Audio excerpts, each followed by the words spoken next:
maí sem hófst 23. janúar 1973 og naut 3. júlí sama ár. Verkefnið á sér auðvitað nokkurn aðdraganda. Alþingi samþykkti þingsályktunartillögu Katrínar Jakobsdóttur, þáverandi forsætisráðherra, árið 2022. Minnisvarðan þá þegar var undirbúningur hafinn en sameiginlegt verkefni Vestmannaeyjabæjar og ríkisins að ræða. Það eru fáir atburðir á 20. öld sem mörkuðu jafn djúp spor í sögu okkar og Heimaeyjargosi. Eina eldgosið sem hafist hefur í byggð á Íslandi.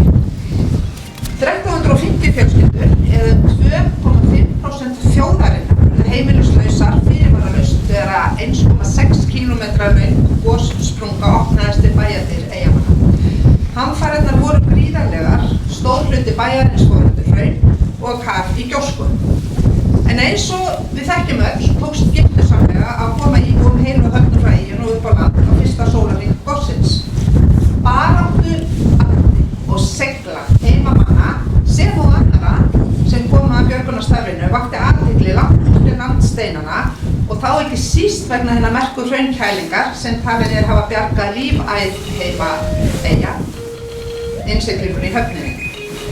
Innsiglingin var ekki síður mikilvæg þjóðarbúinu, enda voru Vestmannaeyjar á þessum tíma stærsta verstöð landsins sem skapaði 12% af útflutningstekjum þjóðarinnar. Eldgosi var því ekki aðeins áfall fyrir íbúa Heimaeyjar, heldur líka mjög mikið efnahagshögg fyrir hið unga lýðveldi í Ísland.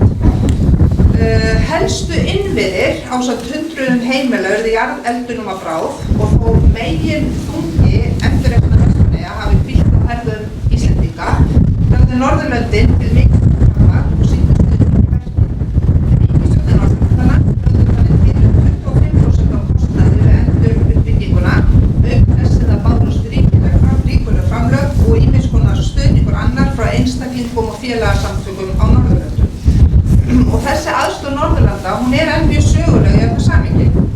En þó það hvernig Vestmannaeyingar sjálfir tókust á við gosið og eftirmála þess það markverðasta í þessari sögu allri.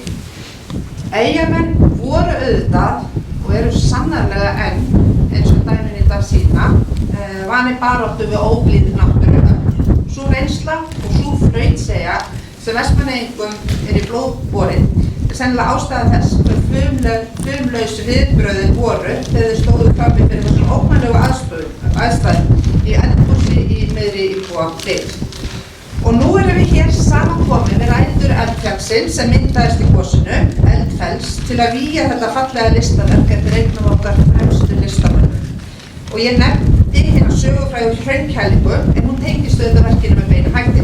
Við erum stofnun Örðuleið í hrauninu sem rann hér árið 1973 og eru nálægt þennum svokallaða flakkara sem að verkið dregur nafn sitt af. Flakkarinn brotnaði úr norðurhluta gígsins á Eldfelli og flaut síðan ofan á glóandi hrauninu áður en hann var stöðvaður með hraunkælingunni þar sem hann stefndi á sjálfa innsiglinguna í höfninni. Hefði hann ekki verið stöðvaður á því ferðalagi hefði framtíð byggðar í Vestmannaeyjum einfaldlega verið stefnt í voða. Og þessar sögur þekkið þið auðvitað öll sem hér búið en kannski ekki allir Íslendingar.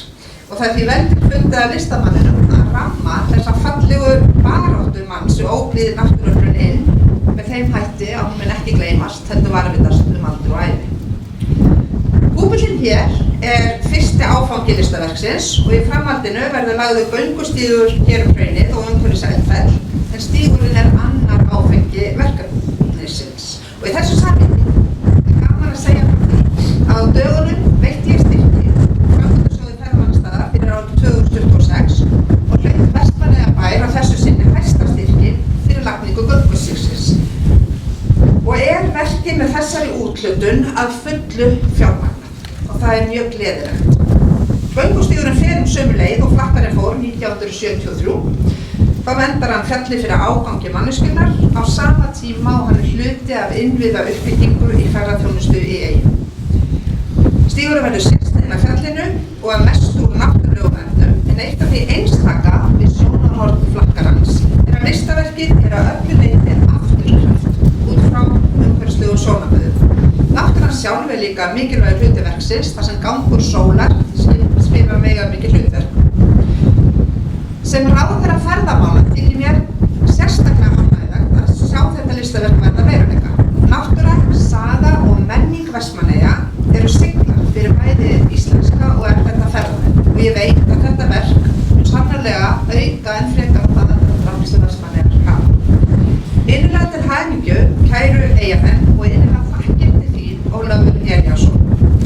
Ég hlakka til þessari lokaútkomuna þegar göngustígurinn verður tilbúinn og þetta einstaka listaverk verður tekið í notkun í allri sinni dýr. Til hamingju.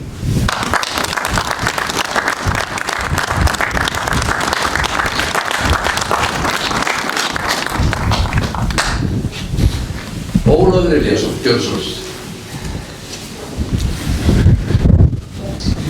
Það æfum mér svolítið í íslenskuna og svo heyri ég þessa ræðina núna. Það var æðislega flott og sagt sem veit ég ekki alveg hvernig ég var að segja þetta. Það ég var einu sinni búinn að segja þetta, en ég skal segja þetta aftur. Það þetta 23. janúar. Ég stendur akkurat hérna, það var akkurat í miðju kringuna þetta. Þá myndi sólinn svona koma upp fyrir fjöllum.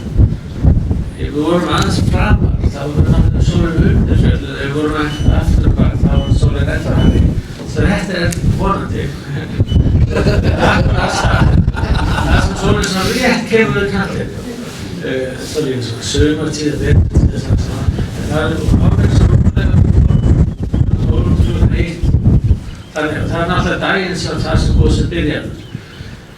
Og svo hérna, þessi hérna Litlagötin, þetta akkurat þegar maður stendur hérna í það sem sólinn að júlí. Það sem var sagt að baróttinn í Hótel Náttúrulega búinn. Það var fyrst svo akkurat klukkustund á milli. Þetta einu lengdin af daginn og hún fer niður hérna. Gaman hérna milli, hún fer lengur og fer upp í norðum. Þetta hérna í sunnan, það skemur líka hvað mikið munur vetrartíð svona hérna og sumartíð svona alveg hennar þangar. Svo þetta ekki annað þessi hérna göt, þeir náttúrulega það sem heldur saman sagan hvenær var þetta að byrja, hvenær var þetta líka að loka. Og svo náttúrulega líka bara möguleiki að koma hérna inn.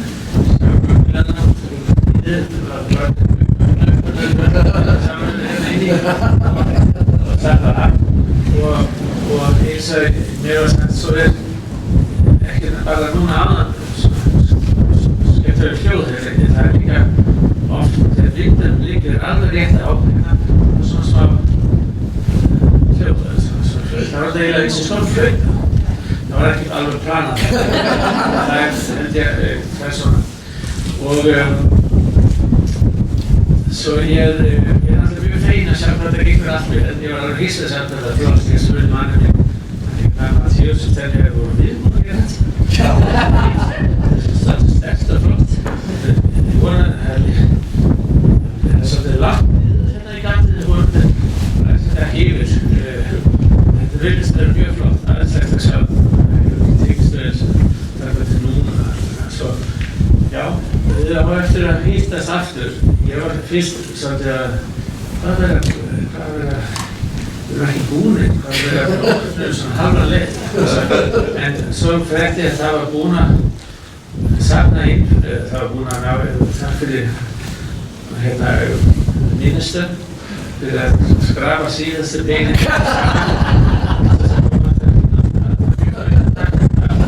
af því það nei, ég óskar ykkur að hjertans velkomin ég feginn að fá að koma hérna aftur það var engin át fyrst svo var engin flug, svo var engin át svo núna tókst það ég aðstæða ánægður ég til að sjá ykkur aftur þegar við erum hérna í opnuna næst og svo alltaf að vera einhver hver með samverðað sem menn hérna upp í fjöll? Já, þeir flytja hér á Blísum á eftir þegar þá sjáum við göngulleiðina. Já, þetta er svo gaman. Já, aðeinslega gaman. Hver segir það frá það fyrir? Já, það hringir ykkur. Já, en það þarf ekki verið núna. Já, það er ekki verið. Nei. Takk fyrir.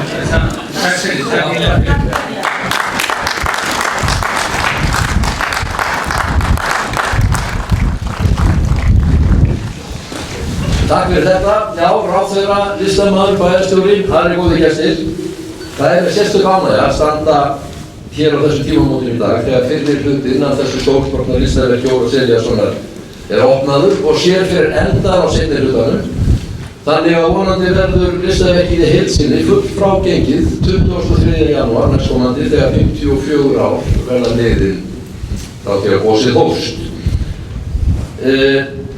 Sagan á bak við þetta er kannski byrjað með hrifningu listamannsins eins og hann lýsti því einu sinni fyrir mér að þessu fyrirbæri raunkælingunni og flakkara. Þetta verður síðan til og þroskast í samtölum, það verður rekið þetta 5 ára aftur í tíman, í samtölum listamannsins og við eigamanninn og þáverandi sendiherra í Berlín, Martin Eyjólfsson og hans konu. Og hérna Evu Þengilsdóttur, en sem kunnugt er listamaðurinn vinnustofu sína í Berlín.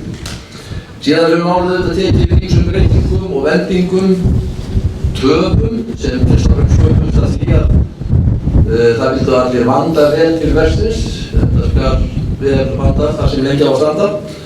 En nú stöndum við hér í þessum gleðilega punkti að sjá fyrir endan á þessum fallega draumi, leyfið mér að segja. Það hafa margir lagt hér gjörva hund og plóg til að þetta gæti orðið að veruleika og margir til að telja þá alla upp hér.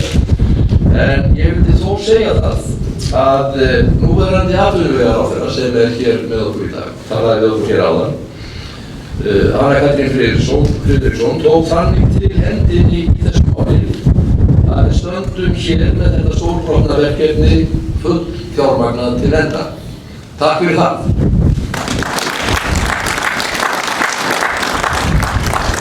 Það er einn gráglettinn vinur minn sem stakk upp á því þegar ég var að segja þessa sögu og framgöngu ráðherrans að það ætti sérlega að setja brjóstmynd af henni hérna inn í kúluna. Ég veit ekki alveg hvernig því ég er tekið. En ég ætla ekki að hafa þetta lengra. Við skulum sjá ég þetta séu 30 manns hér sem eru búin að raða sér upp á fyrirhugaðan hérna meðfram gígnum. Þannig að við fáum svona hugmynd af því hvað í vændum er. Og ég, með þessum orðum vil ég bara þakka ykkur kærlega fyrir komuna og við skulum sjá að kveikja á þessum glissum. Einhver getur látið, ekki eitthvað kerfi á því, einhver... Það átti bara að vera styrkur grunnsum. Það er kerfi á því þegar hérna. Það er kerfi, þannig að þar með þá bara óska ég okkur öllum til hamingju með þetta. Takk fyrir.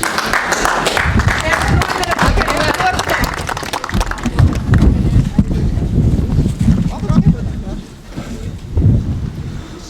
Já,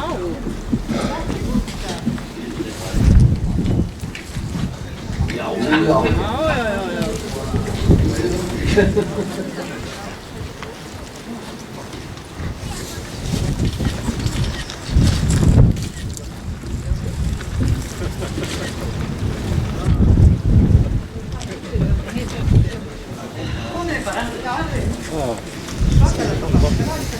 Svakalega.